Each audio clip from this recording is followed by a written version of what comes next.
तो first it was, पहली क्या आती है इंटरमोलिकुलर फोर्स हमारे पास,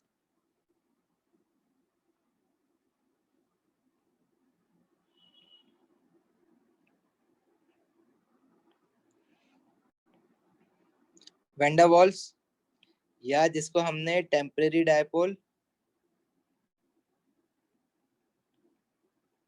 इंड्यूस्ड डायपोल भी बोला।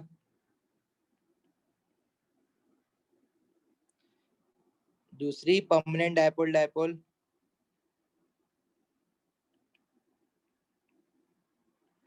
वैन डर वाल्स हमने किस में देखी, सिंपल मॉलिक्यूल्स में, जैसे कि फॉर एग्जांपल क्लोरीन हो गया, हाइड्रोजन गैस हो गई, ठीक है, CH4 हो गई, जिसमें दो बॉन्डेड एटम्स के बीच में there was either no electronegativity difference or a very small electronegativity difference, जैसे कि कार्बन और हाइड्रोजन है। And we must have discussed about electronegativities in depth. What is electronegativity? It is a pulling power of any element to pull the shared pair of electron toward itself. A shared pair of electron is only present in case of covalent bonding. So it means कि electronegativity is used when dealing with covalent compounds. Then we saw permanent dipole dipole forces. जो permanent dipole dipole forces होती हैं, in में we have permanent dipoles on the molecules, जैसे HCl and ammonia. Ammonia also have hydrogen bonding, but उस पे permanent dipole बन रहा है, तभी तो hydrogen bonding आ रही है, ठीक है। And permanent dipoles में क्या होता है, two atoms bonded have greater electronegativity difference between them, so one of the atoms keep the shared pair of electron more toward itself, and it always has a partial negative charge.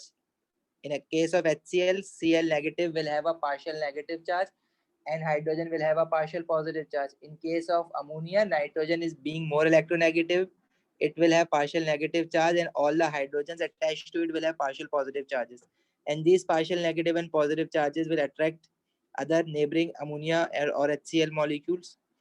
So they have this intermolecular force of attraction, which is permanent dipole. The last one was hydrogen bonding. Hydrogen bonding is similar to that of permanent dipole. However, in hydrogen bonding, only those molecules make hydrogen bond in which hydrogen is directly covalently bonded to either nitrogen, oxygen, or fluorine.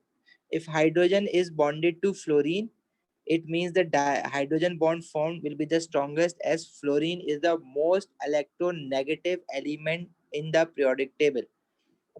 Then lesser than that is of oxygen, because oxygen जो होता है वो fluorine से less electronegative होता है, and in तीनों में से सबसे कम नाइट्रोजन होता है। देन वी सॉ कि वाटर में जो हाइड्रोजन बॉन्डिंग होती है, it is weaker then that of the hydrogen bonding in hydrogen fluoride, ठीक है, हाइड्रोजन फ्लोराइड से वीकर होती है। हाउएवर वाटर का जो बॉइलिंग पॉइंट होता है, it is higher than that of hydrogen fluoride. Reason, because every water molecule make two hydrogen bond as compared to hydrogen fluoride. So due to greater number of hydrogen bonds formed within a water molecule, its boiling point is higher. Although the hydrogen bond in water is weaker than that of the hydrogen bond formed in hydrogen fluoride. Right है, correct है। चलें आगे। ये this was studied in last class, तो अगर किसी को कुछ अभी भी रिकॉल करना है, तुम लोगों ने लेक्चर देखा होगा, रिवाइज किया होगा होपफुली, तो कुछ है सवाल तो पूछो अभी, वरना इस चीज से हम आगे बढ़ने वाले हैं। इसके हमें पास पेपर्स करना है, और पास पेपर से पहले हमें एक छोटा सा टॉपिक और करना है, bond polarity. But still if you have any question तो पूछ लो please, otherwise we will move towards bond polarity. कि वैन डर वाल्स का जो नाम है ना, अक्सर वो जो इंटरमोलिकुलर फोर्स की जगह भी यूज हो रहा होता है। जैसे फॉर एग्जांपल हम लोगों ने अभी यहाँ पे बात क्या करी है कि intermolecular forces are of three types, van der Waals, या temporary dipole, induced dipole, permanent dipole, या हाइड्रोजन बॉन्डिंग। इंटरमोलिकुलर फोर्सेस को भी एज अ होल वो वैन डर वाल्स कह रहे होते हैं। ठीक है, तो किसी बुक में देखो या इंटरनेट पे देखो ना, तो इंटरमोलिकुलर फोर्सेस को भी वो वैन डर वाल फोर्सेस ही कह रहे होते हैं। तो रीजन क्या है उसका, क्योंकि ये सारी की सारी जो फोर्सेस बताई है ना वो वैन डर वाल्स नहीं बताई है। तो in order to praise him, intermolecular forces को भी वैन डर वाल फोर्सेस कहा जाता है, जिसमें ये तीनों आ जाती हैं। हाउएवर हम लोग जो पढ़ रहे हैं, हम वैन डर वाल, टेम्परेरी डायपोल, इंड्यूस्ड डायपोल को कह रहे हैं, जो हमारे सिलेबस के हिसाब से हम चल रहे हैं ना।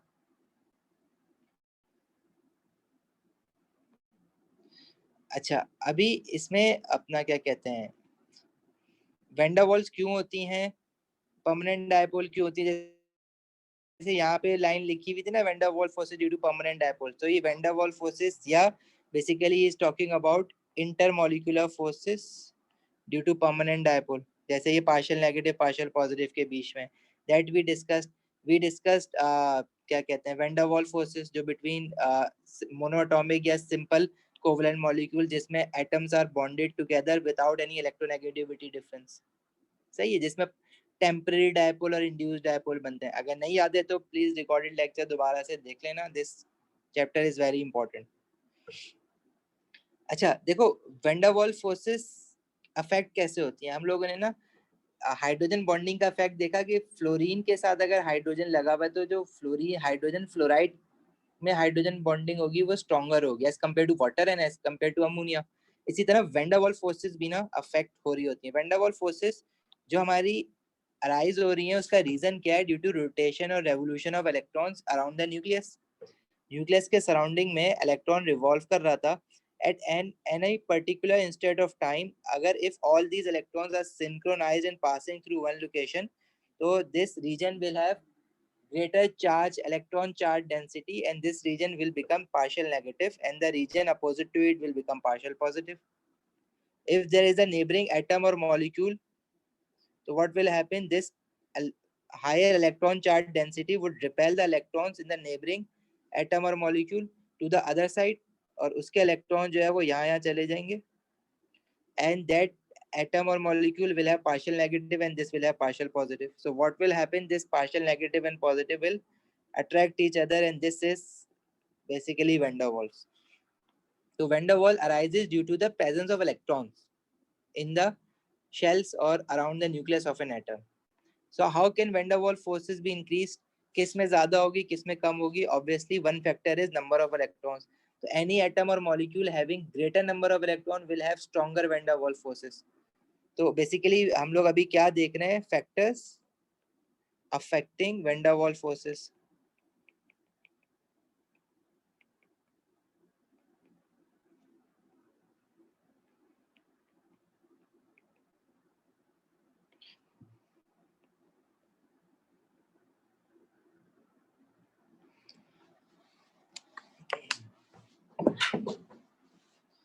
So number one factor is number of electrons and the other factor is number of electrons कैसे अफेक्ट करेंगे, greater the number of electrons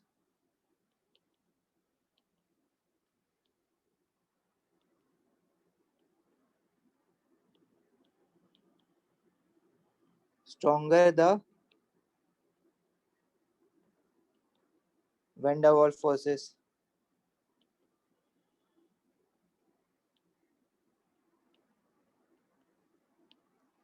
सही है, and the other factor is basically, अच्छा why increase number of electron increases the van der Waal forces, because ज्यादा electrons होंगे तो ये partial negative charge जो बनेगा ज्यादा स्ट्रॉन्गर बनेगा, ठीक है, और पार्शियल पॉजिटिव भी ज्यादा स्ट्रॉन्गर, ज्यादा रिपेल करेंगे इलेक्ट्रॉन्स को, तो ज्यादा बड़े चार्जेस बनेंगे, तो obviously when der Waal forces की स्ट्रेंथ जो है ना वो बढ़ जाएगी।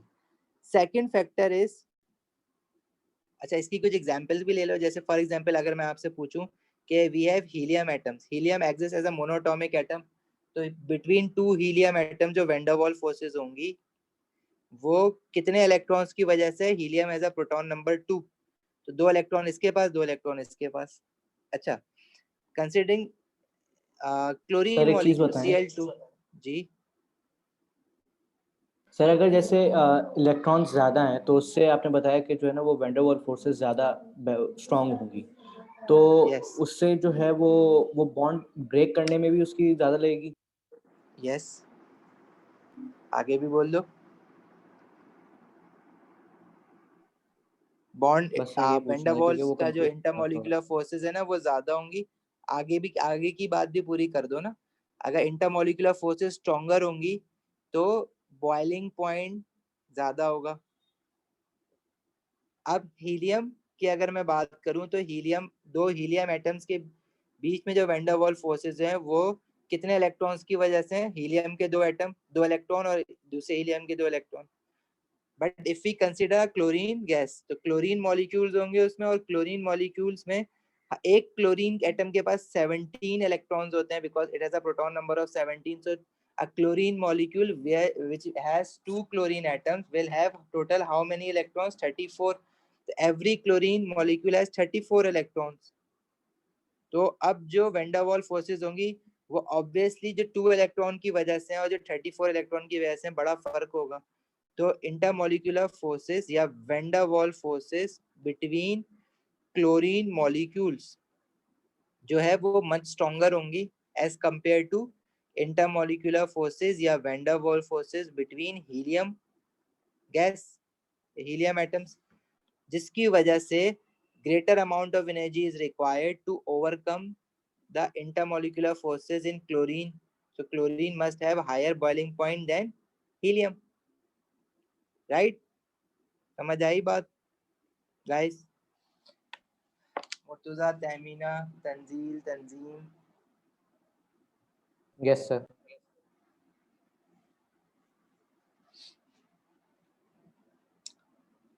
अच्छा जी, अभी एक तो नंबर ऑफ इलेक्ट्रॉन्स हमारे पास फैक्टर हो गया, दूसरा एक और फैक्टर होता है and that is size of a molecule.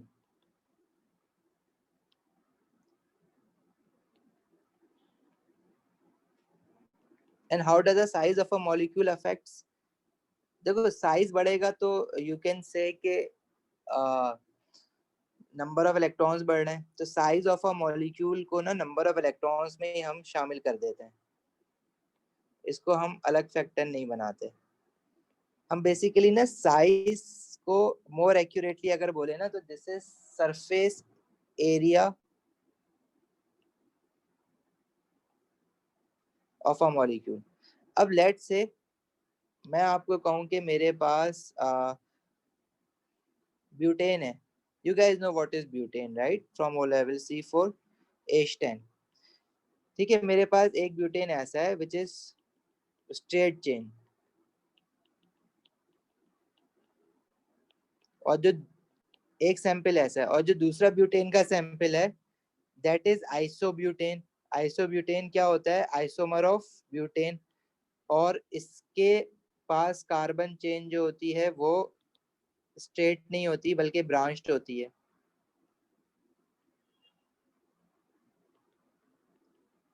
ठीक है, ये तो तुम लोगों ने ओ लेवल ऑर्गेनिक में पढ़ा है। देखो होता क्या है इससे, इससे होता ये है कि अगर मेरे पास ये मैं स्ट्रेट चेन की बात करूं ना, तो स्ट्रेट चेन जो ब्यूटेन है उसके अंदर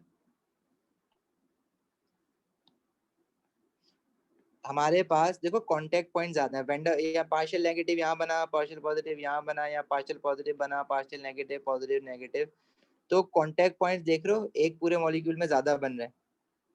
तो greater number of contact point, greater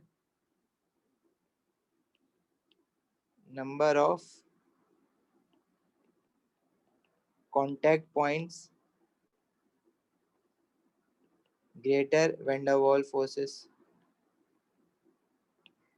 इसी तरह आइसोब्यूटेन को अगर देखो ना, जो आइसोमर है, जो चेन आइसोमर बना हुआ है, उसमें देखो क्या है कि ब्रांचेस होने की वजह से जो मॉलिक्यूल है ना they will be separated from each other.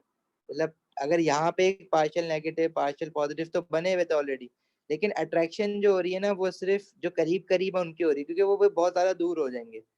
तो कांटेक्ट पॉइंट्स हमारे पास कम हो गए बिटवीन मॉलिक्यूल,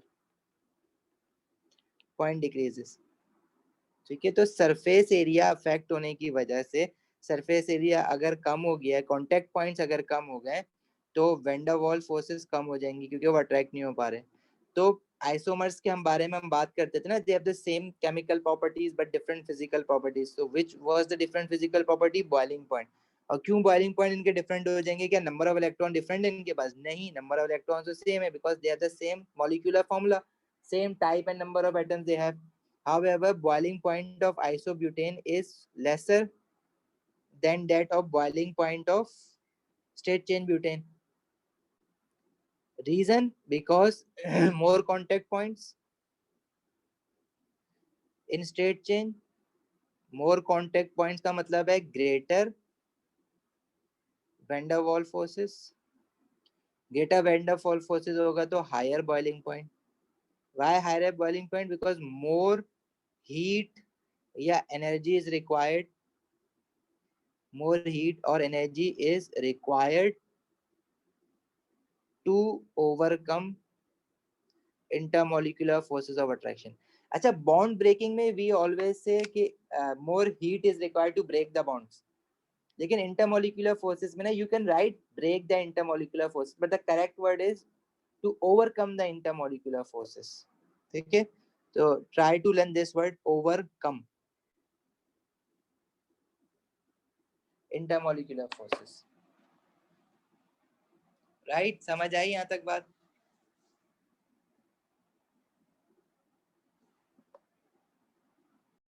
ठीक है, तो let's see another example of surface area जिससे वैन डर वाल्स फोर्सेस की इंटेंसिटी अफेक्ट हो रही है। अगर आपसे पूछा जाए कि हाइड्रोजन और helium, hydrogen exist in H2 gas, मतलब H2 गैस जो है उनमें जो वैन डर वाल्स फोर्सेस होंगी बिटवीन H2 मॉलिक्यूल्स, तो और हीलियम मोनोटॉमिक गैस है उसमें जो वैन डर वाल्स फोर्सेस होंगी बिटवीन हीलियम एटम्स, तो वो किसमें ज्यादा होंगी?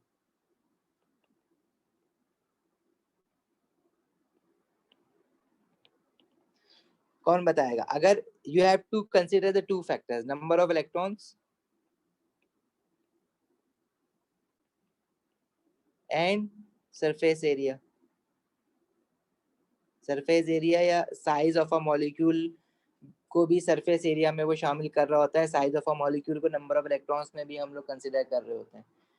तो मुझे जरा आंसर दो इसका, मुर्तजा, मरियम, शाफ, कि बॉइलिंग पॉइंट किसका ज्यादा होगा? आपको क्या लगता है? अगर आप लोगों को इसके इलेक्ट्रॉन नहीं पता, हाइड्रोजन के पास एक इलेक्ट्रॉन होता है, हीलियम के पास दो होते हैं, लेकिन क्योंकि ये H2 है तो इस पूरे मॉलिक्यूल के पास दो इलेक्ट्रॉन होंगे, और हीलियम क्योंकि मोनोटॉमिक है तो एक एटम है, एक एग्जिस्ट कर रहा है तो दो इलेक्ट्रॉन होंगे, तो नंबर ऑफ इलेक्ट्रॉन्स तो सेम है। तो can you decide on the basis of number of electrons?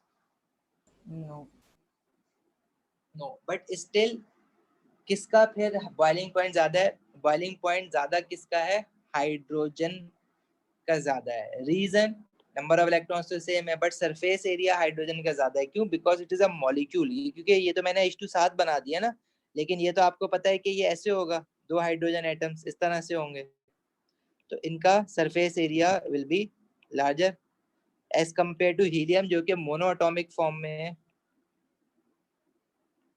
तो इसमें कांटेक्ट पॉइंट्स जो होंगे वो कम होंगे और हाइड्रोजन मॉलिक्यूल में कांटेक्ट पॉइंट ज्यादा होंगे। समझ आई बात?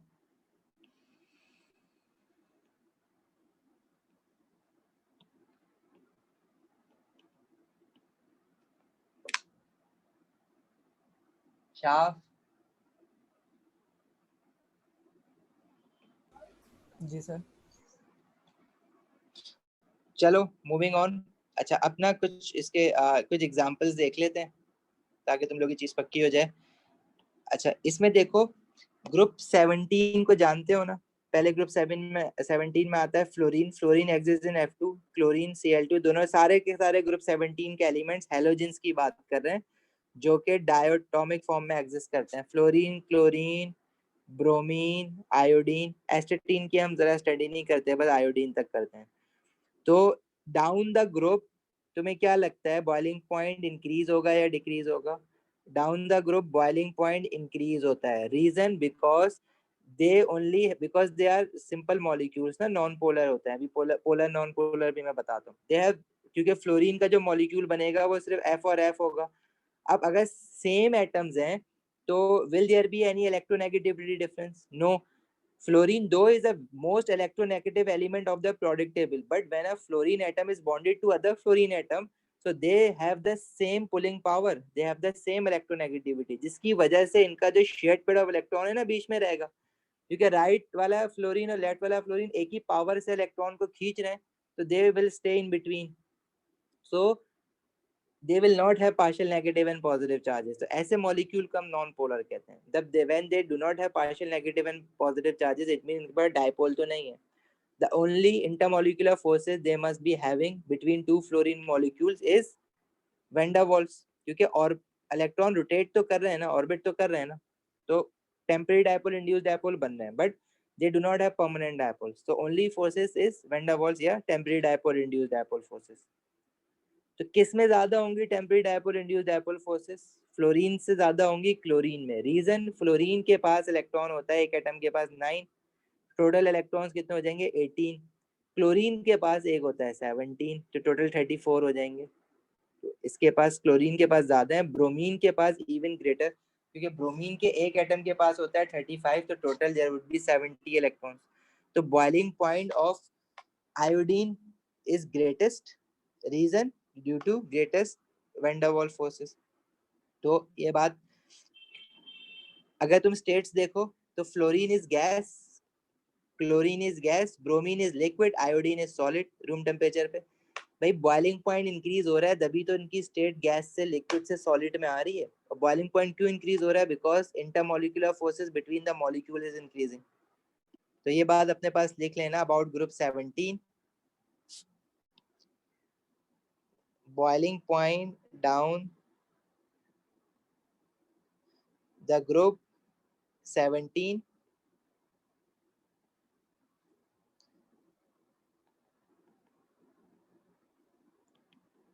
down the group boiling point increases. Reason, because number of electrons in a molecule increases, due to which van der Waals forces, और इसको क्या कह सकते हो, temporary dipole induced dipole forces increases. So greater energy या heat is required to overcome larger, या larger तो नहीं बल्कि greater, या तो राइट करो, greater van der Waals forces. So boiling point increases down the group. अच्छा देखो, ये चीजें जो मैं, ये जो चीजें लिखवा रहा हूँ ना, समझ लो कि ये मार्किंग की वर्डिंग है सारी. ऐसे क्वेश्चंस आते हैं जो मैं लिखवा रहा हूँ. आपने पॉइंट्स की फॉर्म में नहीं लिखना है, आपने पैरा बना के लिखना है इनका. अब ये जो पॉइंट्स है ना, अभी 4 मार्क्स का क्वेश्चन आ जाता है तो आपको एक मार्क्स इस पे मिल जाएगा. ठीक है. तो ग्रेटर एनर्जी, लोग पता है बॉइलिंग पॉइंट या मेल्टिंग पॉइंट डिस्कस करने में कौन सा पॉइंट भूलते हैं? वो ये कहते हैं, अगर मैं कंपेयर करवा रहा हूँ ना दो मॉलिक्यूल्स को आपके साथ, लेट्स से अगर मैं बोलूँ कि मेरे पास है HCl और मेरे पास है क्लोरीन, तो आप बोलोगे कि HCl जो होता है इसके अंदर तो परमानेंट डायपोल डायपोल फोर्सेस होती हैं. क्वेश्चन ये पूछ रहा है कि why HCl has a higher boiling point than chlorine. अब मैं गलती बताता हूँ, अच्छा लिख तो नहीं रहा, कोई लिख लिया, ये आगे बढ़ा दो.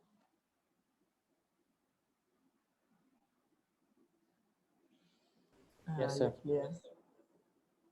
अच्छा क्वेश्चन जैसे फॉर एग्जांपल वो क्वेश्चन पूछता है why HCl has higher boiling point than chlorine.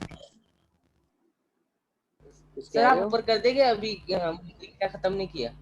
हाँ, तंजीम होगा ये, तंजीम देखो, तंजीम जी सर जी। ठीक है। क्वेश्चन क्या है? HCl has a higher boiling point than chlorine. तो आप लिखते हो HCl has a permanent dipole forces, chlorine has van der Waals forces. Permanent dipole is stronger than van der Waals forces.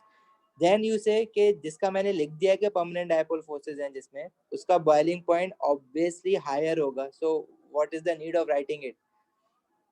आपने लिखना है, उसका एक मार्क है, ठीक है। आपने ये नहीं बोलना, अक्सर पेपर में चेक करो ना, ये 4 मार्क्स से क्वेश्चन में 3 मिलते हैं, मतलब कहाँ कटा है मार्क्स, तो मार्क्स यहाँ कटता है। You forgot to write, so greater amount of energy is required to overcome permanent dipole forces. And student says के ये तो ऑब्वियस बात है ना कि जब परमानेंट डायपोल स्ट्रॉन्गर है तो ऑब्वियसली ज्यादा बॉइलिंग पॉइंट चाहिए, लेकिन आप you have to state the obvious, लिखना है आपको। सर ये ओवर परमानेंट डायपोल के आगे आपने क्या लिखा है, दिखाई नहीं दे रहा सही तरह। ओवर नहीं है, दिस इज ओवरकम ना, overcome, okay overcome permanent dipole forces in HCl। ये तो मैंने जल्दी में लिख दिया क्योंकि ये मैं लिखवा चुका हूँ ना पीछे, तो ये दोबारा लिखने की ऐसा नीड नहीं है। क्वेश्चन के वक्त दोबारा अभी डिस्कस करेंगे इसको ना।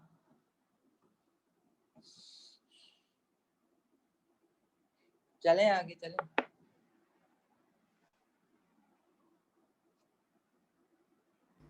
जी चले। तो ग्रुप 17 में down the group boiling point increase होता है। इसी तरह ग्रुप 18 की बात करो, नोबल गैसेस, उसमें भी ऐसा ही है, helium, neon, argon, krypton, xenon, क्योंकि नंबर ऑफ इलेक्ट्रॉन इंक्रीज हो रहे हैं ना, तो रीजन सबका सेम है। ठीक है, अच्छा जी।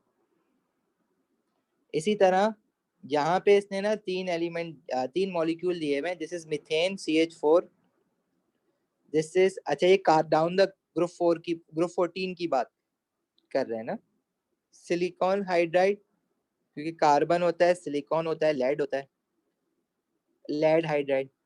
ठीक है, तो डाउन द ग्रुप 14 भी बॉइलिंग पॉइंट देखो इंक्रीज हो रहा है। मीथेन का -160 डिग्री सेल्सियस है, तो सिलिकॉन हाइड्राइड का -160 से बड़ा है, लेड हाइड्राइड का बड़ा है। Reason, larger molecules have more electrons and therefore have greater intermolecular forces and therefore higher boiling points. तो ये रटने हैं ये सेंटेंसेस ना, जो सेम ही है सब में।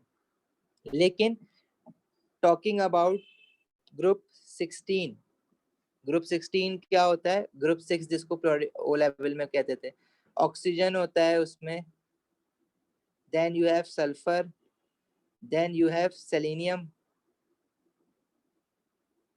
और टेल्यूरियम। देखा है ना ग्रुप 16 गौर से कभी नीचे, पीरियोडिक टेबल जरा देखते रहा करो टाइम टू टाइम। ठीक है, ग्रुप 16 जैसे पहला हमारे पास आता है oxygen, sulphur, selenium, tellurium, polonium, इसकी तो हम बात करेंगे नहीं। तो इसमें डाउन द ग्रुप अगर बाकी सब की तरह बोलो कि नंबर ऑफ इलेक्ट्रॉन्स इंक्रीज हो रहे हैं, और अच्छा ये किस फॉर्म में एग्जिस्ट करते हैं? ये कोवेलेंट बॉन्ड या O2 की फॉर्म में। तो इसमें ना हाइड्राइड्स के इनकी वो बॉइलिंग पॉइंट डिस्कस करता है। हाइड्राइड क्या होता है? जब ये हाइड्रोजन के साथ बॉन्ड बनाते हैं, ऑक्सीजन हाइड्रोजन के साथ बॉन्ड बनाएगा तो वाटर है, तुम सब जानते हो। सल्फर बनाएगा तो H2S हाइड्रोजन सल्फाइड है, सेलेनियम बनाएगा तो H2Se हो जाएगा। तो क्या होता है डाउन द ग्रुप? आप कहोगे कि नंबर ऑफ इलेक्ट्रॉन इंक्रीज हो रहे हैं तो boiling point must increase down the group, बिल्कुल ऐसा ही होना चाहिए।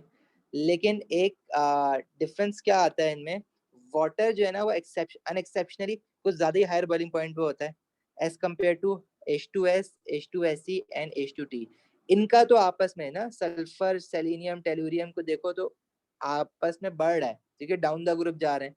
लेकिन वाटर का जो है ना, कोई यहाँ कहीं होना चाहिए था, नीचे होना चाहिए था, ऐसे बढ़ना चाहिए था। ऐसा क्यों नहीं है, इसका जवाब मुझे दे दो जल्दी से, ताकि फिर और आगे बढ़े। Sir hydrogen bonds with oxygen. Yes, water has hydrogen bonding, rest of the others do not have hydrogen bonding, and hydrogen bonding is stronger than dipole dipole. देखो H2S में sulfur is more electronegative than hydrogen, तो इसमें जो intermolecular force है that is dipole dipole, permanent dipole जिसको कहते हैं. इसी तरह इसमें भी dipole dipole है. क्यों वाटर में हाइड्रोजन बॉन्डिंग है? क्योंकि hydrogen is directly covalently bonded with oxygen. 3 elements होते हैं ना, नाइट्रोजन, ऑक्सीजन, फ्लोरीन, नॉफ जिसको कहते हैं नॉफ. तो फ्लोरीन, नाइट्रोजन और ऑक्सीजन में से एक वाटर है, ऑक्सीजन है बस यहाँ पे वाटर में. बाकी नाइट्रोजन और फ्लोरीन तो ग्रुप 17 और ग्रुप 15 की कहानी है. समझ आई बात? इसका रीजन क्या है? Because water has hydrogen bonding and hydrogen bonding is stronger than permanent dipole dipole, so more energy is required to overcome hydrogen bonding, hence greater boiling point. अभी जितनी भी है ना, अब हाइड्रोजन फ्लोराइड, इसी तरह ग्रुप 17 में हमने क्लोरीन की अलग से बात की. क्या कहते हैं, अगर इनकी एलिमेंटल फॉर्म की बात करो ना, फ्लोरीन, क्लोरीन, ब्रोमीन, आयोडीन, तो इनका बॉइलिंग पॉइंट जो होगा वो इंक्रीज होगा. लेकिन अगर इनके हाइड्राइड्स की बात करो, hydrogen fluoride, hydrogen chloride, hydrogen bromide, तो वैन डर वाल्स फोर्सेस तो नो डाउट इंक्रीज होंगी down the group because number of electrons increase हो रहे हैं. लेकिन हाइड्रोजन फ्लोराइड में लीस्ट नंबर ऑफ इलेक्ट्रॉन्स हैं, but its boiling point would be highest.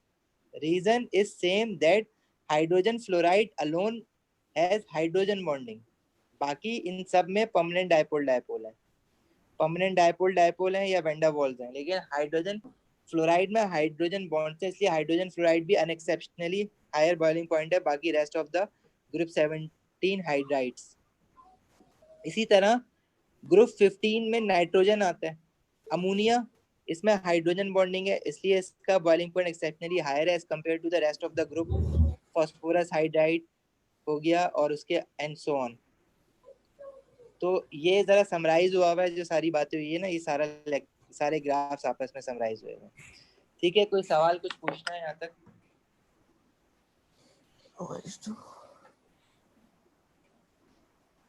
Nothing. आगे बढ़े. हाइड्रोजन बॉन्डिंग डिस्कस हो गई है. वाटर की जो हाइड्रोजन बॉन्डिंग है ना, बनाने की प्रैक्टिस करना. अभी पास पेपर्स करते हैं ना, तो इसमें तुम देखोगे कि वाटर जो है वो तुम्हें अच्छा खासा दिखेगा. फिर सॉल्युबिलिटीज क्या होती हैं, देखो कोवेलेंट मॉलिक्यूल्स यूजुअली जो है ना, water is a covalent molecule and water is a universal solvent. कोई भी चीज पानी में सॉल्युबल या डिसॉल्व क्यों हो जाती है? जैसे मैंने कहा कि वाटर में मैं NaCl डाल रहा हूँ, सॉल्ट, कोई आयनिक कंपाउंड वाटर में डालो तो डिसॉल्व क्यों हो जाता है? देखो NaCl जो है उसमें कैटाइन और एनाइन है, arrange in a form of giant ionic lattice. मतलब एक कैटाइन और एनाइन नहीं होता, बहुत सारे कैटाइन और anion, they are attracted to each other in the form of giant ionic lattice.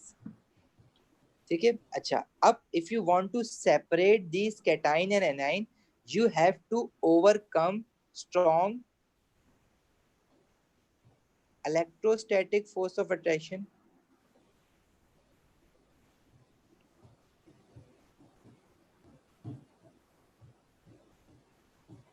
ठीक है. तो in order to overcome this strong electrostatic force of attraction, अगर आप इसको हीट करो ना, हीट करके अगर आपने ये सेपरेट करना है, you know how much amount of heat is required, that you have to give it a temperature of about 801 degree Celsius. 800, तकरीबन 800 डिग्री सेल्सियस. ये मेल्टिंग पॉइंट है सोडियम क्लोराइड का. तुम्हें पता है 800 कितना ज्यादा होता है? 100 डिग्री सेल्सियस पे वाटर स्टीम बनता है, स्टीम का टेम्परेचर कितना ज्यादा होता है? तो इमेजिन कर लो 8 गुना ज्यादा. हाउएवर जब तुम NaCl को वाटर में डालते हो ओबामा पोस्टेड अप 100 इमोजी. यही शाफ, अपना माइक बंद कर दो प्लीज. साइड पे पोया. लेकिन जब आप वाटर को NaCl को वाटर में डालते हो तो यही काम पानी जो है ना, बगैर हीट करे करवा देता है. पानी क्या करता है, पानी में जब NaCl डालते हो तो पानी Na पॉजिटिव आयन और Cl नेगेटिव आयन को एक दूसरे से दूर दूर कर देता है. हम कहते हैं कि वो सॉल्युबल हो गया, डिसॉल्व हो गया.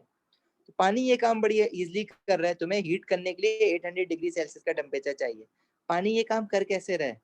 पानी क्या करता है, जब NaCl डालते हो तो पानी के बहुत सारे वाटर मॉलिक्यूल्स आते हैं, और NaCl को अलग अलग घेर लेते हैं छोटे छोटे से ये, लेकिन करते क्या है ये, क्योंकि ये बहुत ज्यादा होते हैं ना, तो इनकी बदमाशी है, ये आएंगे ऑक्सीजन सारे उसको घेर लेंगे। अगर तुम्हें वाकई NaCl को तोड़ के अलग अलग करना है ना, तो 800 डिग्री सेल्सियस का टेम्परेचर देना है, इतनी हीट देनी है। लेकिन पानी पता है क्या करेगा, पानी आएगा और वो ऑक्सीजन के जो पार्शियल नेगेटिव होंगे, तुम्हें पता है oxygen being more electronegative than hydrogen, it will have partial negative charge and all hydrogen will have partial positive charge. तो this partial negative of hydrogen will attract all sodium ions, और वो उसको खींच के Cl नेगेटिव से दूर खींच लेंगे। Cl नेगेटिव बेचारा है तो बहुत पावरफुल, लेकिन जब इतने सारे वाटर मॉलिक्यूल एक दूसरे आमने सामने आ गए ना, तो बेचारा कुछ नहीं कर सका और उसको मजबूरन हटना पड़ा। इसी तरह और वाटर मॉलिक्यूल्स क्या करेंगे, इस तरह से सामने आ जाएंगे Cl के, और हाइड्रोजन क्योंकि पार्शियल पॉजिटिव चार्ज होता है, तो वो Cl नेगेटिव को अट्रैक्ट कर लेगा। That's how they get separated from each other. तो ये सॉल्युबिलिटी होती है, पानी इस तरह चीजों को अपने अंदर डिसॉल्व कराता है। अब अगर तुम कोई ऐसी चीज डालो पानी के अंदर जिसके ये अंदर फिर से पार्शियल repeat कर दें। पॉजिटिव, क्या कह रहे हो, ये फिर से रिपीट कर दें। कहाँ से मुर्तुजा? ये NaCl की डिसॉल्व करने वाला। देखो NaCl इसलिए डिसॉल्व हुई, NaCl जब आयनिक कंपाउंड है, इसके ऊपर Na के ऊपर पॉजिटिव चार्ज होता है, Cl के ऊपर नेगेटिव चार्ज होता है। If you add that into water, तो वाटर में जो वाटर मॉलिक्यूल होता है, वाटर मॉलिक्यूल्स के ऊपर भी पार्शियल चार्जेस होते हैं। जो वाटर में ऑक्सीजन होता है, that has partial negative charge and hydrogen has partial positive charge. Why? Because oxygen is more electronegative than hydrogen, so it keeps the shed pair of electron more toward itself. That's why it has a partial negative charge that we discussed. ठीक है, होता क्या है, जब तुमने NaCl को पानी में डाला तो Na पॉजिटिव है, वाटर जो है वो बहुत सारे वाटर मॉलिक्यूल्स के ऑक्सीजन जो है Na से आगे चिपक जाते हैं, अट्रैक्ट हो जाते हैं, और Cl को मजबूरन हटना पड़ता है, क्योंकि Cl को बहुत सारे हाइड्रोजन के पार्शियल पॉजिटिव छोटे छोटे छोटे छोटे इसको दूर करके खींच लेते हैं। और जैसे तुम लोगों ने वो उसमें मिनियंस देखे, बहुत सारे मिनियंस आगे उठा के ले जाते हैं, एक तो नहीं कर सकता ना ये काम, बहुत सारे होते हैं। तो ये काम पानी जो है, बस उसमें तुमने चम्मच डाला, डिसॉल्व किया, ये हो गया। लेकिन अगर ये काम बगैर पानी के तुम्हें करना पड़े ना, तो तुम इसको हीट करोगे कितने, 800 डिग्री सेल्सियस तक। समझ आई मुर्तुजा बात? जी सर, आगे। और किसी को कुछ समझ ना आया हो इसमें? तमीना, तंजीम, तंजील, शाफ, मरियम? No sir. तो दिस इज सॉल्युबिलिटी। लेकिन अगर तुम पानी में कोई ऐसी चीज डालो जिसके ऊपर डायपोल्स ही ना हो, या अगर फॉर किसी के ऊपर आयंस ही ना हो, NaCl जो है उस पर तो कंप्लीट चार्जेस हैं, लेकिन अगर तुम कोई ऐसा कोवलेंट मॉलिक्यूल डालो जिस पर डायपोल्स हो, उसमें भी अट्रैक्शन होगी, वो भी डिसॉल्व हो सकता है। लेकिन आप पानी में कुछ ऐसी चीज डालो जिसमें डायपोल्स ही ना हो, जैसे पानी के अंदर ना तुमने डाला मीथेन CH4। अब CH4 कार्बन हाइड्रोजन की इलेक्ट्रोनेगेटिविटी ऑलमोस्ट सेम होती है, तो इसके मॉलिक्यूल में पार्शियल नेगेटिव और पार्शियल पॉजिटिव चार्ज बनता ही नहीं है। जब बनता ही नहीं है तो पानी का ऑक्सीजन और हाइड्रोजन किसको अट्रैक्ट करेगा, किसी को नहीं करेगा, तो डिसॉल्व ही नहीं होता पानी में, इनसॉल्युबल। तो सॉल्युबिलिटी क्या होती है कि जब आप पानी में किसी चीज को डालते हो तो जिसपे चार्जेस होते हैं वो ऑक्सीजन का पार्शियल नेगेटिव, हाइड्रोजन का पार्शियल पॉजिटिव, उनको सेपरेट कर लेता है। That's why things are soluble in water. इसी तरह जैसे ऑर्गेनिक कंपाउंड्स होते हैं ना, मिथेन जैसे ऑर्गेनिक कंपाउंड है ना, जैसे तुम्हें पता है ऑयल हो गया, या जैसे मैं कह रहा हूँ C5H12 हो गया, पेंटेन हो गया। ऑयल भी तो यही होता है ना, कार्बन हाइड्रोजन चेन होती है। लेकिन तुम्हें पता है अगर तुम्हारे कपड़ों पे ऑयल गिर जाता है कभी, तो वो पानी से धो तो वो नहीं निकलता। उसका रीजन क्या होता है, जब आप उस पर पानी डालते हो तो वाटर मॉलिक्यूल इसको अपने साथ अट्रैक्ट करके नहीं निकाल सकता। सही है, क्योंकि डिसॉल्व नहीं हो रहा, क्योंकि इसमें कार्बन हाइड्रोजन की इलेक्ट्रोनेगेटिविटी ऑलमोस्ट सेम होती है, तो पार्शियल नेगेटिव पॉजिटिव चार्जेस बनते तो हैं, लेकिन वो सिर्फ वैन डर वाल्स फोर्सेस की वजह से बनते हैं, परमानेंट नहीं बनते। और वैन डर वाल्स फोर्सेस इतनी वीक होती है कि ऑक्सीजन, जैसे फॉर एग्जांपल यहाँ पे पार्शियल नेगेटिव बना था, यहाँ पार्शियल पॉजिटिव बना था, अभी वाटर गया अट्रैक्ट करने ऑक्सीजन, बल्कि हाइड्रोजन जाएगा पार्शियल नेगेटिव की तरफ, वाटर में से वाटर का हाइड्रोजन गया इस पार्शियल नेगेटिव की तरफ अट्रैक्ट करने, बड़े मजे से। लेकिन हुआ क्या, जैसी हाइड्रोजन पहुंचा वहां पे, तो तुम्हें पता है कि जो पार्शियल नेगेटिव और positive van der Waals forces के बन रहे हैं वो सिर्फ इस वजह से बन रहे हैं क्योंकि इलेक्ट्रॉन्स रिवॉल्व कर रहे हैं। तो कहीं पे बनते हैं फिर कहीं पे खत्म हो जाते हैं, ये आगे पीछे होते रहते हैं। तो हाइड्रोजन गया उसको अट्रैक्ट करने, लेकिन जैसे हाइड्रोजन पहुंचा तो वो वहां पे खत्म हो गया। हाइड्रोजन किसको अट्रैक्ट कर रहा, वापस घूम के आ गया कि धोखा हुआ है। तो ऑर्गेनिक कंपाउंड जैसे ऑयल वगैरह जो है ना पानी में डिसॉल्व नहीं होते क्योंकि उसके ऊपर पोल्स नहीं होते, डायपोल्स नहीं होते, ठीक है। और जिन मॉलिक्यूल में डायपोल्स होते हैं, परमानेंट डायपोल जिनमें होते हैं, तो तुम ऐसे याद कर लो कि वाटर सॉल्युबल कौन सी चीजें होती हैं, वाटर सॉल्युबल जो होते हैं जिनमें आयंस होते हैं, जैसे कि आयनिक कंपाउंड्स, आयनिक कंपाउंड में ही आयंस होते हैं ना। और कौन से कोवलेंट सारे के सारे आयनिक कंपाउंड भी वाटर सॉल्युबल नहीं होते, वो आगे की कहानी है। लेकिन usually ionic compound they are water soluble, और कोवलेंट में सिर्फ वो वाले वाटर सॉल्युबल होते हैं जिनके ऊपर डायपोल्स हो, परमानेंट डायपोल्स हो।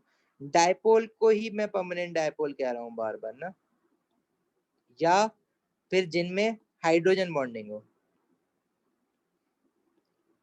तो ऑर्गेनिक कंपाउंड्स इस वजह से जो है ना वो वाटर सॉल्युबल नहीं होते। जैसे फॉर एग्जांपल आप लोग ओ लेवल में, अच्छा तुम लोगों को पता है ना क्या कहते हैं, ब्यूटेन, अल्केन, अल्कीन तो डिसॉल्व नहीं हो रहे पानी में, लेकिन अल्कोहल हो जाता है। अल्कोहल जैसे ethanol C2H5OH, it dissolves in water. लोग पीते हैं ना पानी में मिला के, होता है ना पानी में डिसॉल्व। कैसे हो जाता है ये भी तो ऑर्गेनिक कंपाउंड है। लेकिन इसके आखिर में देखो तो हमारे पास इसके आखिर में ऑक्सीजन और हाइड्रोजन, जो OH हाइड्रोक्सिल फंक्शनल ग्रुप होता है ना, जो आप लोग ओ लेवल में ऑर्गेनिक केमिस्ट्री के अल्कोहल में पढ़ते थे, तो ये बेसिकली जो OH होता है ना, इसके अंदर अपनी कोवलेंट बॉन्डिंग ही होती है ना, ये होता है कोवलेंट बॉन्ड। तो यहाँ पे हाइड्रोजन जो है वो डायरेक्टली ऑक्सीजन के साथ कोवलेंटली बॉन्डेड है। It means oxygen will have partial negative charge, partial positive charge and to other alcohol molecules, क्योंकि जब भी हाइड्रोजन डायरेक्टली कोवलेंट बॉन्डेड होता है with either of these NOF, या तो फ्लोरीन या ऑक्सीजन या नाइट्रोजन, तो वो क्या करता है आपस में, वो हाइड्रोजन बॉन्डिंग करता है। तो अल्कोहल बेशक ऑर्गेनिक कंपाउंड है, लेकिन इसके अंदर OH ion hydroxyl functional group होने की वजह से हाइड्रोजन बॉन्डिंग है। ऑक्सीजन का lone pair partial positive of hydrogen को अट्रैक्ट कर रहा होगा। That's why alcohols have higher boiling point than rest of the covalent compounds, and also they have a tendency to dissolve in water. ठीक है, this is hydrogen bond.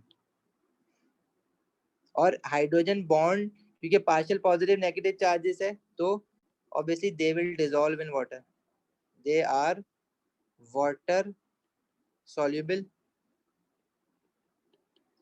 ठीक है, अब लेकिन कोई और अल्कोहल है, जैसे मैं कह रहा हूँ प्रोपेनॉल है, प्रोपेनॉल नहीं बल्कि पेंटानॉल पे चलते हैं, C5H9OH। तो उसमें जो कार्बन हाइड्रोजन चेन है ना वो 5 की है, और OH अभी भी फंक्शनल ग्रुप एक ही है। तो जब ये कार्बन हाइड्रोजन चेन इतनी बन गई है तो इसकी सॉल्युबिलिटी कम हो जाएगी, क्योंकि इतना बड़ा मॉलिक्यूल में से सिर्फ एक पार्ट डिसॉल्व हो रहा है, बाकी जो है वो जगह ही नहीं दे रहा वाटर को आने की OH के पास। तो इसकी सॉल्युबिलिटी कम होगी, less soluble, due to larger hydrocarbon chain.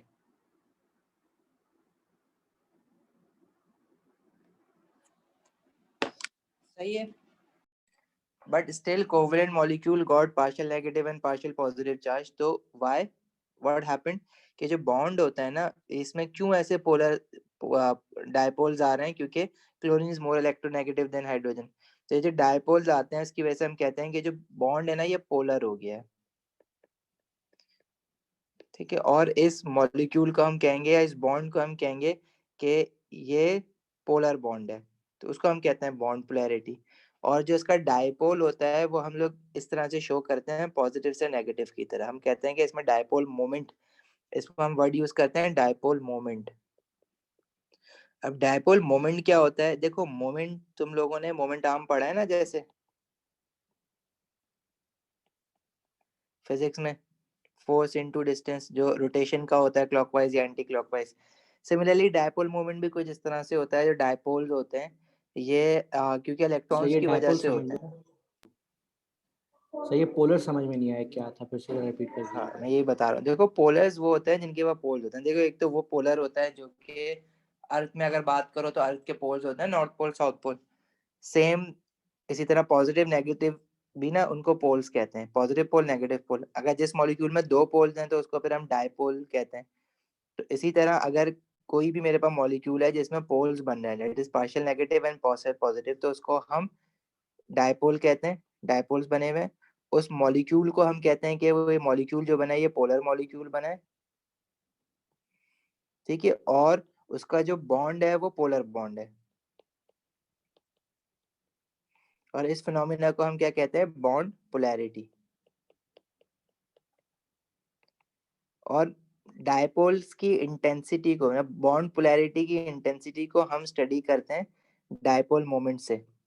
एक क्वांटिटी होती है डायपोल मोमेंट। अब ये किस तरह से निकालते हैं, क्या होती है इसकी वैल्यूज, ना हमें ये देगा ना हमें निकालना है, बस हमें रियलाइज करना है कि डायपोल मोमेंट जैसी एक चीज एग्जिस्ट करती है और उसको हम ना रिप्रेजेंट करते हैं ऐसे माइक्रो के सिंबल से। और डायपोल मोमेंट की डायरेक्शन जरूर तुम्हें देखनी है कि पॉजिटिव से नेगेटिव होती है इस तरह से। तो HCl में डायपोल मोमेंट की डायरेक्शन क्या होगी, partial positive of hydrogen to partial positive of chlorine. Chloride, chlorine है basically, it is not chloride, chlorine atom. Sir ये तो कोवेलेंट बॉन्ड है, तो इसमें ये चार्जेस इलेक्ट्रॉन्स की वजह से आ रहे हैं। इसमें चार्जेस क्यों आ रहे हैं, ये शुरू में देखो ना कि chlorine is more electronegative than hydrogen, ये तो कोवेलेंट बॉन्ड है, लेकिन क्लोरीन इज मोर इलेक्ट्रोनेगेटिव ना, तो shared pair of electron will stay more towards chlorine. Chlorine अपनी तरफ खींच के रखेगा, जिसकी वजह से इस पे कंप्लीट नेगेटिव तो नहीं आएगा लेकिन इनकम्प्लीट नेगेटिव या पार्शियल नेगेटिव आएगा। अच्छा सर, ठीक है। ठीक है, ये पुरानी वाली बात है हमारी, ये वही वाला है। तो ऐसे मॉलिक्यूल को हम कहेंगे कि पोलर मॉलिक्यूल। अब नॉन पोलर मॉलिक्यूल क्या हो सकता है, जैसे Cl2 है जिसमें डायपोल मोमेंट ना बन रहे हो, ठीक है। जैसे ये HCl था हमारा पोलर मॉलिक्यूल ना, इस तरह हमारा नॉन पोलर मॉलिक्यूल भी हो सकता है। HCl को जैसे मैंने कह दिया इट्स माय पोलर मॉलिक्यूल, इसी तरह नॉन पोलर भी होगा।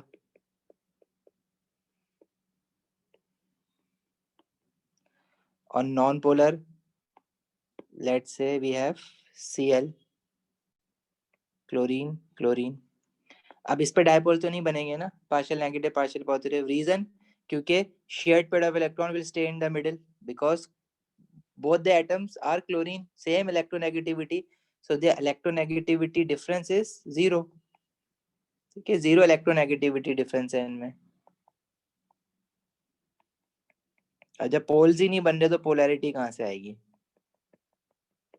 और 0 इलेक्ट्रोनेगेटिविटी डिफरेंस होने का रीजन क्या है कि क्लोरीन, दोनों क्लोरीन के एटम है, दोनों की सेम इलेक्ट्रोनेगेटिविटी होगी, तो डिफरेंस क्या हो जाएगा, माइनस करोगे दोनों को तो 0 आएगा ना, as both are same atoms. इसी तरह दूसरा नॉन पोलर मॉलिक्यूल जैसे मीथेन है CH4। अब ये बात आपको याद रखनी है कि carbon and hydrogen have almost same electronegativity. Carbon and hydrogen element, hydrogen is the least electronegative element of all. Carbon and hydrogen elements have almost same electronegativity.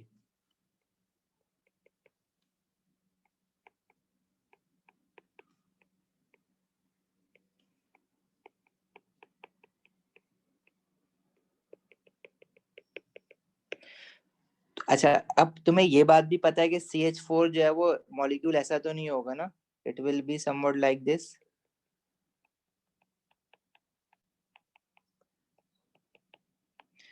But we will not be making partial negative and positive charges on it because हम कह रहे हैं जब same electronegativity है तो किस बात के पोल्स आएंगे, आएंगे ही नहीं। That is also an example of non-polar.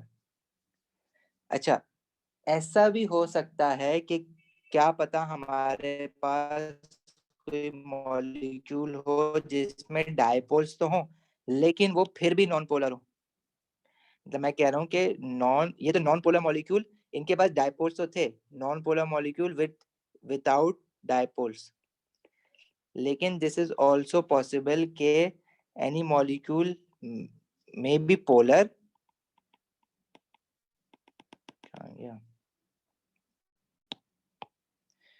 देखो मैं अभी तुम्हें बता रहा हूँ, it is a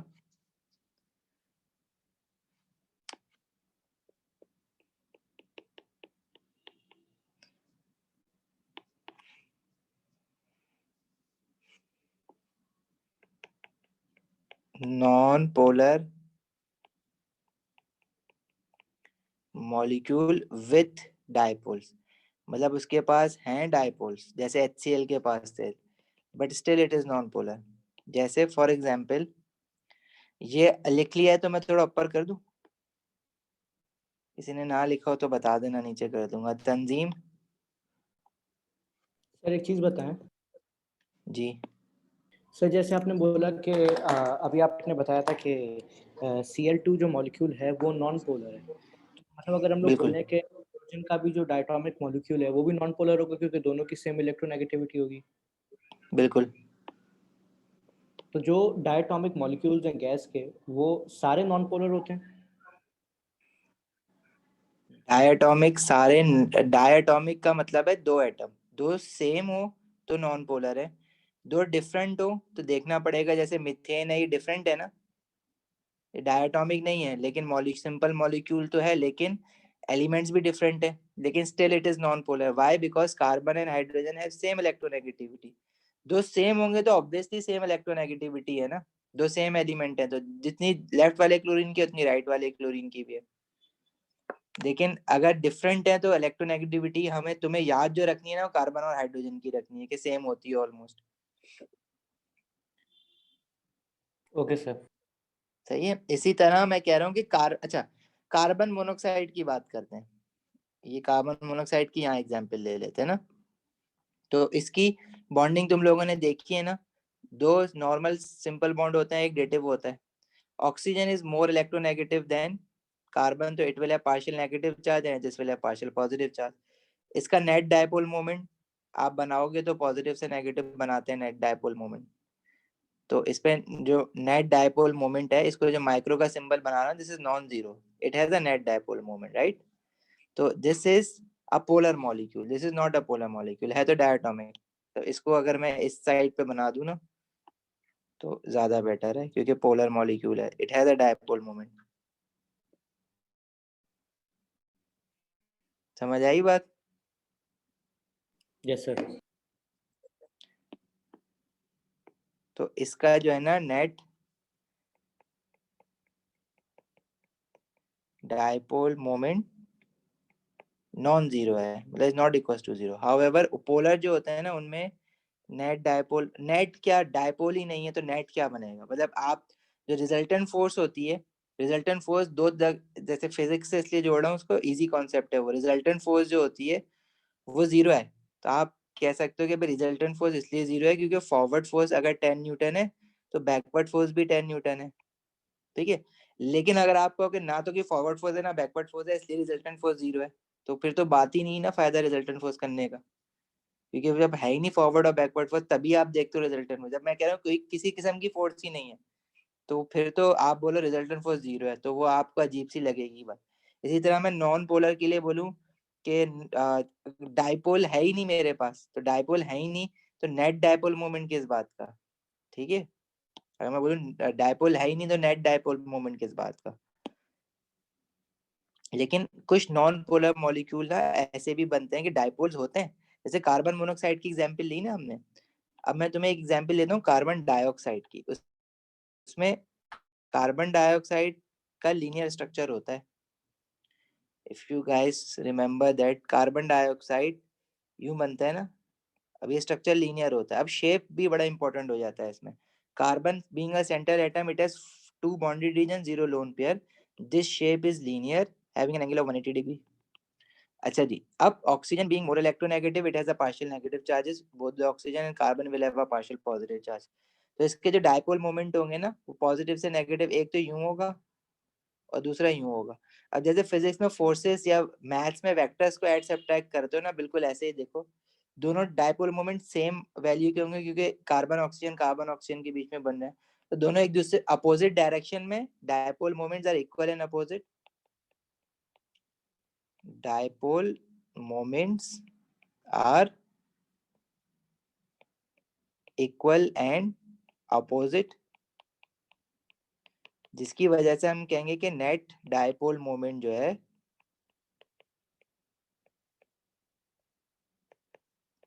is zero. जब नेट डायपोल मोमेंट जीरो होता है ना तो मॉलिक्यूल कहलाता है नॉन पोलर। अब बेशक इसके अंदर इंडिविजुअल डायपोल्स तो थे ना, दे हैड डायपोल्स थे, फिर भी नॉन पोलर हुआ बेचारा। तो डायपोल्स होने का मतलब ये नहीं है कि हमेशा पोलर होगा, आपने सिमेट्री देखनी पड़ेगी। अगर मॉलिक्यूल सिमेट्रिकल है और partial positive negative cancel out कर रहे हैं, मतलब डायपोल्स एक दूसरे को कैंसिल आउट कर रहे हैं। अगर मैं कह रहा हूँ कि ये डायपोल 1 है, ये डायपोल 2 है, तो dipole 1 is equals to dipole 2 and opposite in direction equals to के इसलिए लिखा है, तो एक दूसरे को कैंसिल आउट कर देगा, तो net dipole moment is zero. तो hence this carbon dioxide molecule is non polar. On the other hand carbon monoxide is polar, ठीक है, ये नॉन पोलर नहीं है, दिस इज पोलर, क्योंकि इसमें net dipole moment non zero है, it is not equal to zero, क्योंकि इस डायपोल मोमेंट को जो बना है उसको कोई कैंसिल करने वाला नहीं है ना। हाँ भाई, आई बात समझ।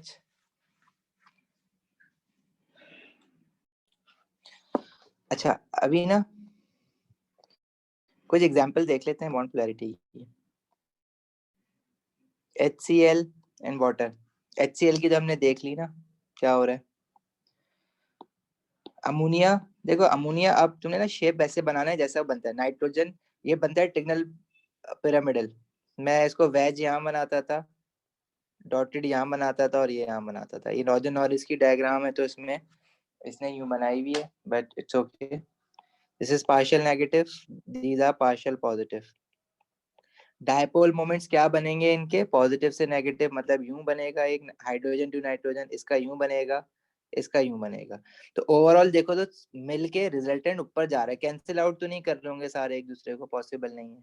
क्योंकि ये वाला देखो ना, अगर मैं इसको वेक्टर 1 वेक्टर 2 वेक्टर 3, वेक्टर 1 और 2 ने चलो एक दूसरे को कैंसिल कर दिया, वैसे वो भी नहीं कर रहा होगा कैंसिल।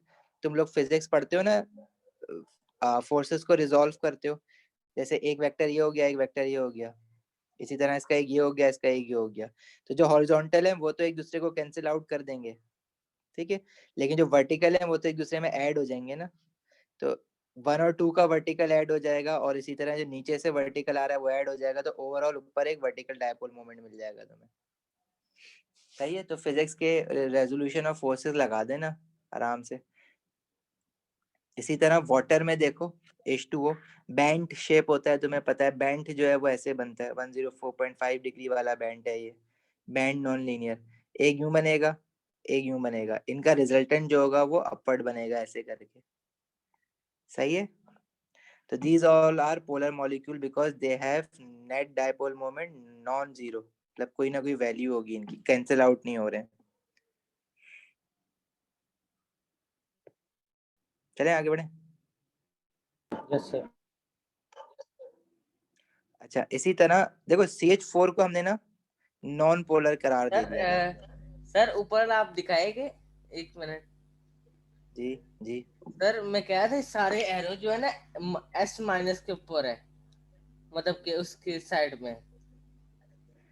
पॉजिटिव टू नेगेटिव जाते हैं ना इसलिए, जी जी, ठीक है, and this is not S minus, this is partial negative. क्या, सॉरी। पार्शियल बोलो उसको प्लीज,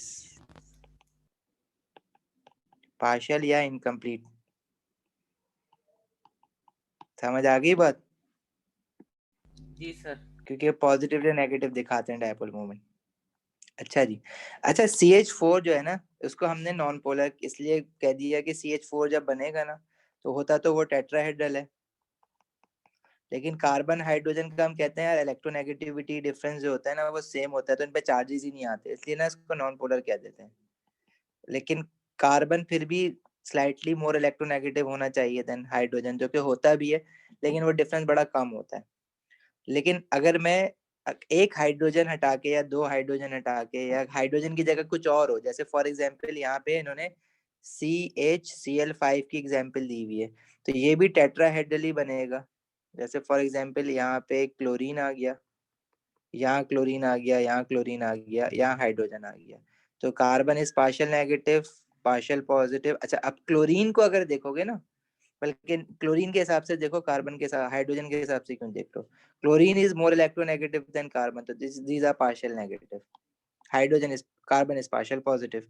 तो ये पॉजिटिव से नेगेटिव जो है डायपोल मोमेंट, इसका यूं बना, इसका यूं बना, इसका यूं बना, तो overall dipole moment, net dipole moment जो है वो नीचे की तरफ होगा, मतलब ये net dipole moment is again non zero, so this is a polar molecule.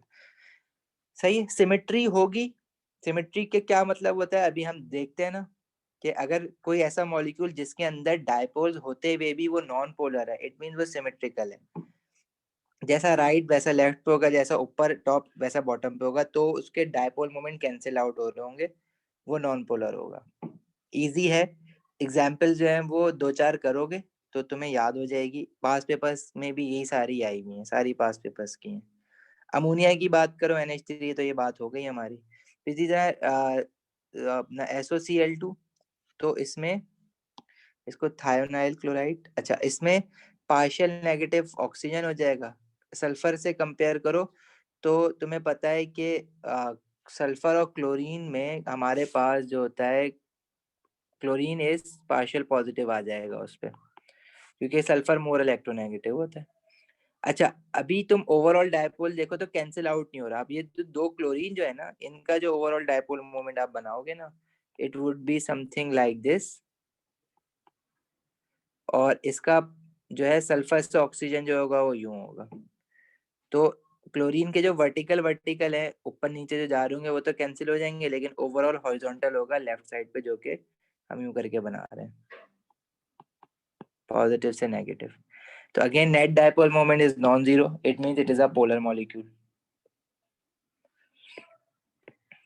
Non polar, जैसे कार्बन डाइऑक्साइड की बात हुई, dipole cancels out each other. BF3 की बोरॉन ट्राइफ्लोराइड की बात हुई, दिस इज BF3, ये भी बनाया था ना, इसका क्या था, ट्रिगनल प्लानर। अब देखो इनमें सिमेट्री बनती है। अब सिमेट्री हमारे पास किस तरह से देखोगे कि कार्बन डाइऑक्साइड है, देखो लाइन ऑफ सिमेट्री बनेगी, जैसा राइट पे वैसा लेफ्ट पे। लेकिन इसको अगर देखो ना, तो इसमें ये सिमेट्री है हमारे पास, ये BF के बीच में जैसा लेफ्ट पे वैसा राइट पे। But if you see from dipoles, तो पॉजिटिव से नेगेटिव ये यूं गया, ये यूं गया, ये यूं गया। अब तीन वेक्टर्स, एक यूं जा रहा है, एक यूं जा रहा है और एक यूं जा रहा है, तीनों इक्वल एंड अपोजिट हैं, ठीक है, तो they will cancel out each other. तो ये थोड़े सी ना तुम्हें एग्जाम्पल्स देख देख के याद करना पड़ेगा कि यार कौन सा पोलर है कौन सा नॉन पोलर है। अगर अब तुम यहाँ से याद कर लो, अगर लीनियर है, लीनियर में सेम राइट और लेफ्ट पे सेम एलिमेंट है, तो वो नॉन पोलर हो जाएगा हर हाल में।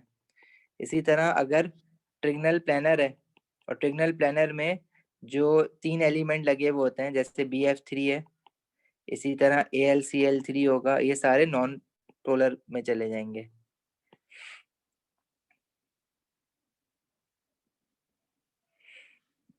ठीक है, अच्छा अब ये एग्जाम्पल है non polar molecule with dipoles.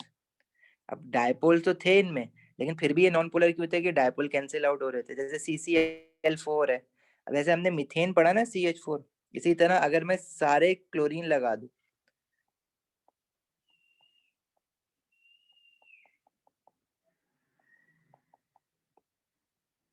Chlorine है, सॉरी नॉट हाइड्रोजन,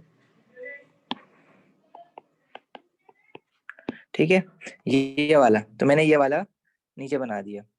अच्छा, इसमें अब आपने ये देखना है कि carbon is partial positive, chlorine is partial negative.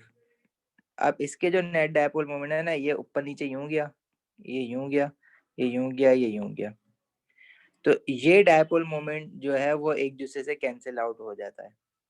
ठीक है, कैसे कैंसिल आउट हो जाएगा, अगर मैं ये वेक्टर इसको 1 कह दूं, इसको 2 कह दूं, इसको 3 कह दूं, तो हमारे पास अच्छा ये अब शेप से बड़ा फर्क पड़ता है।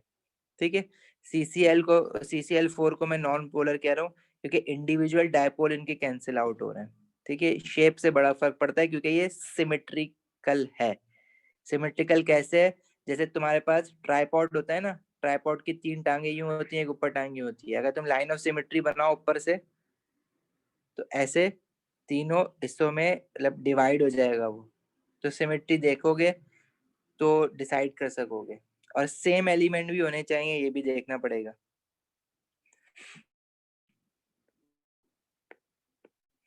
इसी तरह जो क्वेश्चंस आते हैं ना वो ज्यादातर इस तरह के आते हैं तुम्हारे पास, जो इतने मुश्किल नहीं होते। अब जैसे जो है ना, ये क्या था फॉर्मूला C2H2Cl2। अब आपने इसकी बॉन्डिंग बनाई तो आपने 2 हाइड्रोजन थे, आपने 2 हाइड्रोजन अगर यूं लगा दिए, ठीक है, तो ये जो है ना 2 हाइड्रोजन यूं लगाने का मतलब ये है कि ये मॉलिक्यूल ना पोलर बन गया। जैसे उसने ऊपर लगा दिए ना Cl देखो दोनों कार्बन के साथ अलग अलग लगा दिए, लेकिन अगर एक Cl उसने ऊपर लगा दिया दूसरे वाले कार्बन पे, तो जो पहला वाला है ना वो तो पोलर बन रहा है मॉलिक्यूल, लेकिन जो दूसरा वाला है वो नॉन पोलर बन रहा है। अब ऐसा क्यों हो रहा है? क्योंकि देखो दूसरे वाले में जो पहले वाले में जो डायपोल मूवमेंट बन रहा है ना, कार्बन और हाइड्रोजन के पे तो डायपोल आएंगे नहीं, सेम इलेक्ट्रोनेगेटिविटी है, लेकिन कार्बन और क्लोरीन पे आएंगे, पार्शियल पॉजिटिव से नेगेटिव, पार्शियल पॉजिटिव से नेगेटिव। तो नेट डायपोल मोमेंट की कोई वैल्यू होगी, कैंसिल आउट नहीं हो रहे। अच्छा, लेकिन दूसरे वाले में देखो तो पार्शियल पॉजिटिव से पार्शियल नेगेटिव डायपोल मोमेंट जो जा रहे हैं ना वो इक्वल एंड अपोजिट जा रहे हैं, क्योंकि क्लोरीन वहां पे क्रॉस में लगे हुए हैं। तो ये नेट डायपोल मोमेंट जो है वो 0 हो जाएगा, तो वो नॉन पोलर हो जाएगा।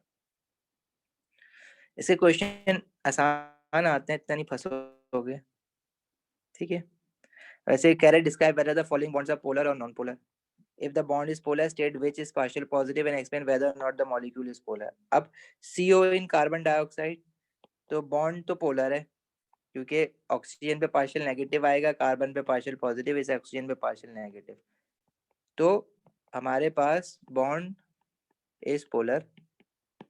बट इज मॉलिक्यूल पोलर और non polar? Molecule non polar है। रीजन, क्योंकि डायपोल जो है वो एक दूसरे को कैंसिल आउट कर रहा है और वो 0 हो गया है। सही है, आगे बढ़े या कुछ पूछना है?